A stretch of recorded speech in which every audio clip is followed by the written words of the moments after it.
তুমি আশীর্বাদ করলে না।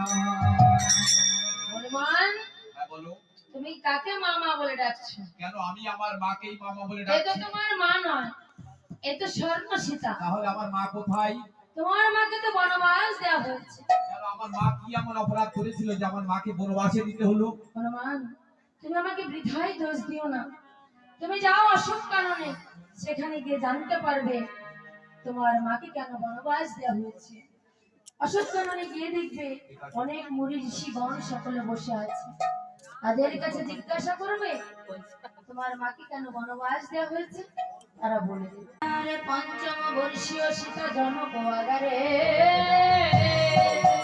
আগারে সখীদের শোনে বনে পুষ্প খেলা করে।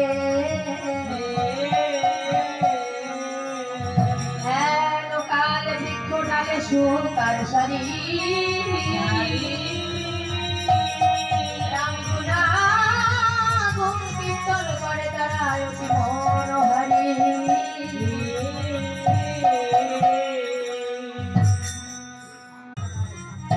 শাড়ি রয়েছে জানকীর হাতে। এই যে স্বামী স্ত্রীর ভালোবাসা তোমা এ বড় কঠিন জিনিস।